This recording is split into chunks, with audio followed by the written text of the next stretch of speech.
दादा परदादा के समय में भी तो जमीन रसीद कटता था, पहले भी लगान जो है दिया जाता था। अब यहाँ पर देखें जमीन का जो पुराना रसीद है, ये जमीन का जो टुकड़ा आप देख रहे हैं इसका ये रसीद पुराना है और ये जमीन का रसीद जो है दादा के समय का है, ये जमीन का रसीद जो है ये परदादा के समय का है। तो कब क्या इस रसीद का मान्यता नहीं है? अभी वर्तमान में अगर देखा जाए ये रसीद का कागजात अगर आपको मिलता है आपको अपने घर में, तो कानूनी तौर पर इसका मान्यता है कि नहीं है, इसको आप जरूर जान लीजिए। अब देखें ये जमीन का जो है नया रसीद है, वर्तमान में ये आपको दिखेगा। आपका नया रसीद जो है आपका जो गवर्नमेंट का, आप जिस राज्य से बिलोंग करते हैं वहाँ जो ऑनलाइन प्लेटफॉर्म है, ऑनलाइन आपका ज़मीन का पूरा जो है रसीद दिख रहा है।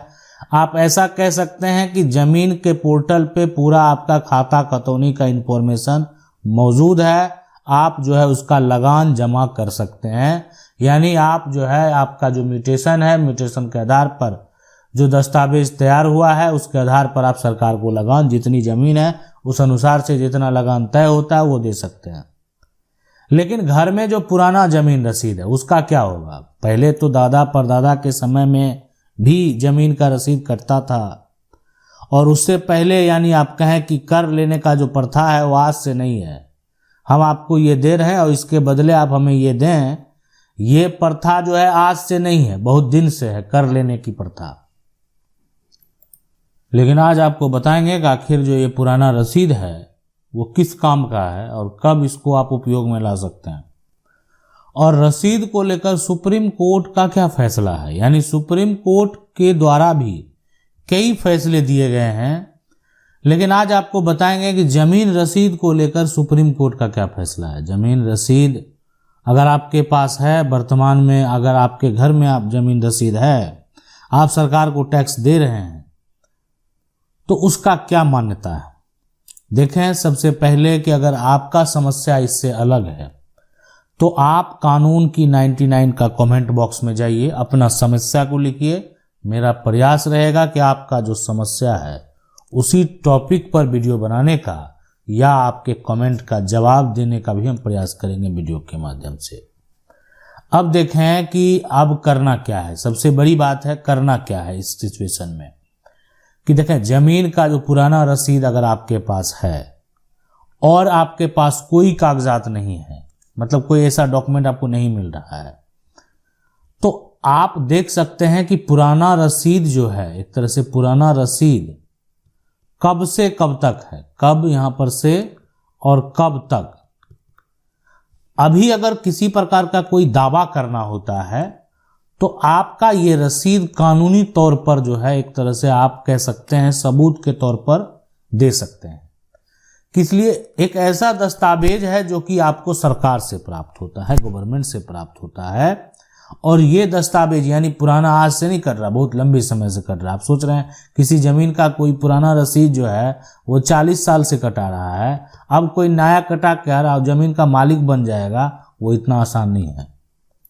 इसलिए कि उसके पास ये प्रूफ है कि आज से नहीं 40 साल से जो है, और सरकार के रिकॉर्ड में, यानी सरकार ये भी दस्तावेज जो डॉक्यूमेंट है ये गवर्नमेंट के द्वारा ही मिला हुआ, सरकार के द्वारा एक स्लिप दिया गया है कि आप इस जमीन का कर मेरे पास जमा कर रहे हैं, आपका नाम इसमें दर्ज है मेरे पास यहाँ पर। अब ये जो है हम कैसे किए, सरकार के द्वारा भी जो रसीद एक तरह से काटा जाता है, जो लगान शुल्क लिया जाता है, तो सरकार का कहना है कि हम उसी से लेते हैं जो जमीन का मालिक है। पहले आपका उसका नाम दर्ज कराने के लिए जमीन की रजिस्ट्री होती है, तब तो आपका नाम वहां पर दर्ज होता है। अब रजिस्ट्री होगा ही नहीं तो आपका नाम दर्ज कैसे होगा? तो जमीन का लगान जमा करने के लिए एक ऐसा दस्तावेज होना चाहिए जिससे ये साबित हो सके कि आप जमीन के मालिक हैं।